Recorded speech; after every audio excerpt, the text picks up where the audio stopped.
A recently leaked company email from the head of a private equity firm is outraging a lot of people online. While inflation is hitting a lot of Americans really, really hard at the pump and, of course, at the grocery store, executives like Wayne Pankratz are looking at this pain as an opportunity to exploit labor. In fact, there was an email here. We'll read some of it. He said, most of our employee base and potential employee base live paycheck to paycheck. Any increase in gas prices cuts into their disposable income. Now already, okay, if you're pointing out the problem, yes, those are serious problems. Maybe you could do something about this. Maybe increase your wages so that people are not living paycheck to paycheck. Well, wouldn't that be something, right? A great way to go. Now, is he going to go in that direction? No, of course not. He says this: as inflation continues to climb and gas prices continue to go up, that means more hours employees will need to work to maintain their current level of living. Again, horrible for us, especially considering how this inflation is mainly driven by corporate greed, as I've talked about before. I mean, they're using the inflation as an excuse to up their prices. Oh, the inflation, it's because there's too much government, spending on you. Yes. See, the government gave you too much money. They give you a $1,200 check and a $1,400 check and a $600 check. And you got some unemployment benefits. Oh, the too much money spent on you, even though the billions and billions of dollars were given to corporations and trillions of dollars were given right to the banks in liquidity with the quantitative easing. They got all that money. That's why there's inflation, right? But these companies, they decide, you know what we're going to do? We're going to take advantage, never waste a crisis. We're going to raise our prices. Now, am I trying to imply that there's not a supply chain crisis? No, of course there is. Yes, a supply chain crisis driven by COVID. There's demand, of course, increased demand beyond what I think a lot of people were expecting so quickly. But here's the thing. These companies have, yes, raised their prices to reflect that supply, the increased price of supply, and then raised it even more. So, of course, that's how they're able to not only, do better during the supply chain, basically making us pay for that, passing down that cost to us, but then maintaining obscene levels of profit, increased levels of profit. And what they did is that, look, they had already taken all this government money that was given to them during COVID and bought back their stocks. That increases, of course, executive compensation, and they get paid even more and inflates the value of their stock. And so not only are they doing better in that regard when it comes to their pay, but again, using inflation as a way to raise their prices to increase their profits and shareholder dividends even more. So this is absolutely just obscene levels of corporate greed. So now the company that is doing this is American Finance Capital, that is based in Kansas City, Missouri, according to the company's LinkedIn page. Now, backed by Quilvest USA Private Equity, the firm operates 50 Applebee's restaurants and 67 Taco Bells in that region. Now, the email, which has been widely circulated on Twitter and Reddit, prompted an employee walkout in Lawrence, Missouri. So solidarity to those workers. An AFC spokesperson told the Kansas City Star the message does not reflect the company's hiring practices. Applebee said the same. Well, yeah, but that's a franchisee. I mean, that's what it is.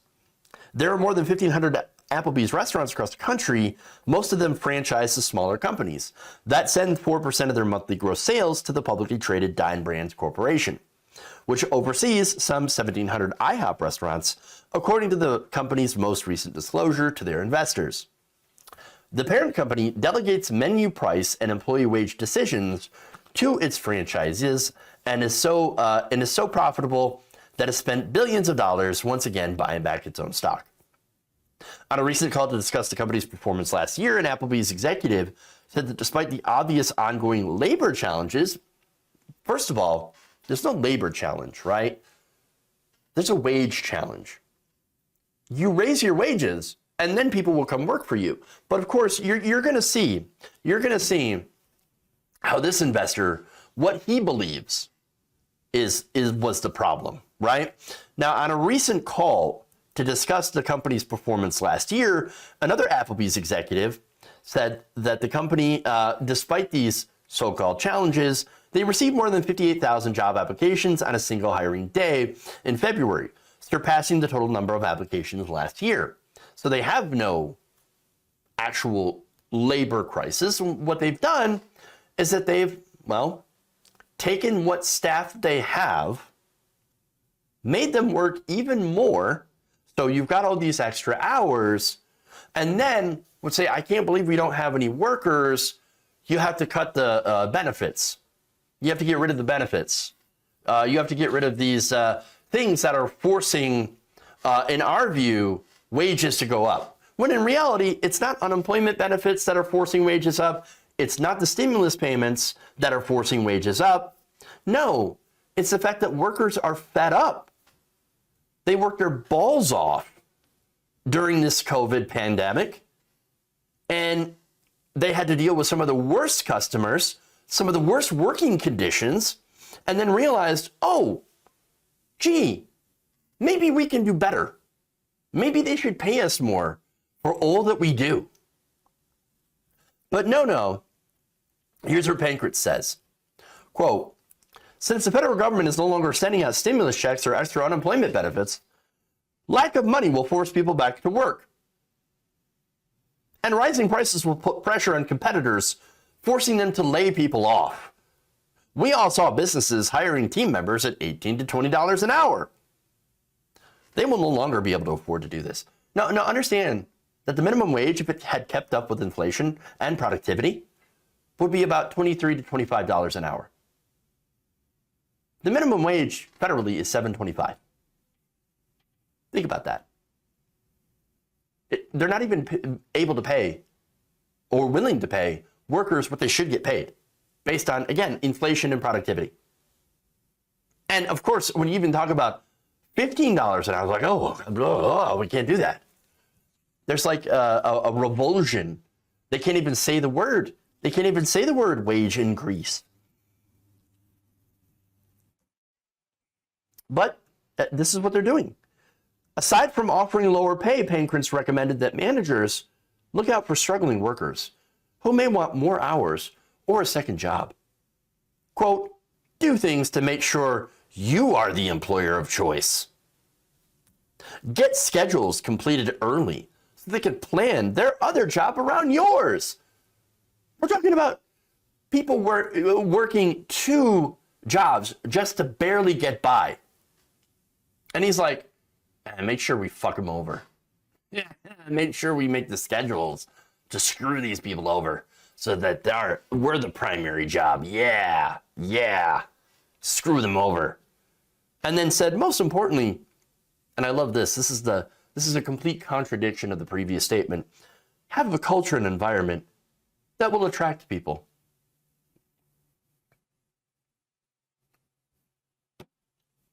If you want to keep people, if you want to attract people, you're doing it wrong. You're doing it way wrong.